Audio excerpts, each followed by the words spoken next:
The Matthews were almost immediately made as seen as, you know, this jobless, work shy, even though you know, the stepfather had a job.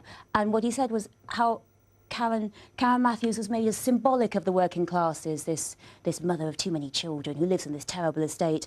But when Harold Shipman murdered so many of his patients, he wasn't made emblematic of the middle classes or of doctors, not at all.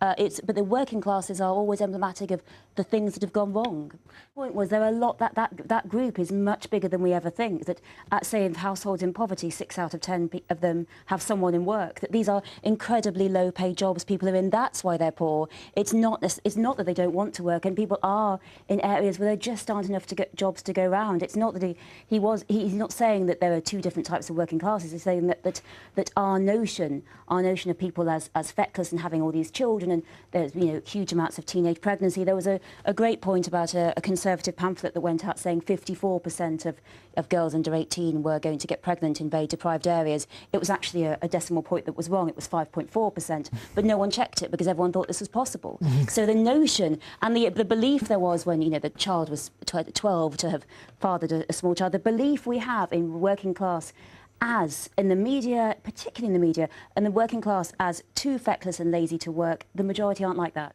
His other point was, his point is that these benefits grounding is very small.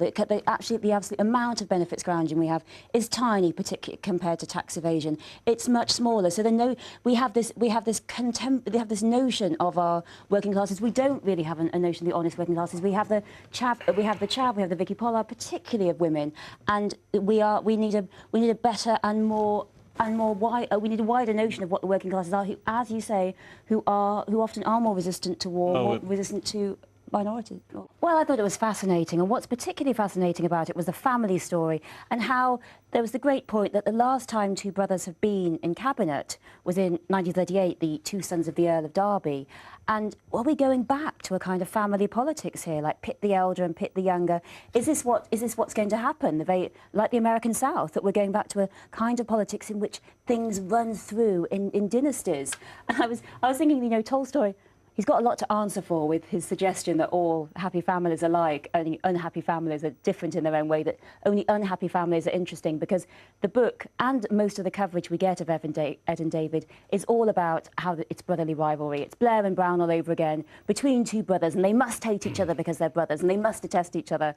And we don't really have much room, I think, for friendly siblings in our notion of political... Victorian era. Yes, I've chosen Robert Bicker's book about the scramble for China, the foreign devils in the empire. And I found this fascinating. We've had a lot of work on India. We've got quite a lot of work on the British scrambler for Africa. But what the British did to China, I think, is utterly fascinating. His coverage here is 1832 to 1914. It's fascinating, and in terms of what's happening to China now, it's a story that China can't forget, and I think it's time we remember it. After that. Well, I think this. I read it too, and I think it's great. I think this was a time when personality was much more forgiven than it is now. I mean, you know, now we have breaking news, there's scandal, there's phone hacking. You can't hide anything. You have to have a moral life of complete probity. Then, you know, you didn't. No, exactly. Gladstone, as we know, went out rescuing fallen women, and Disraeli said, you know, next time you're out, rescue one for me, Gladstone. You know, I'd like one too. So this was a time when personality it was a very, very different notion. Partly because the Queen Victoria herself did all the moral stuff, so the ministers could get on with other regardless. Exactly.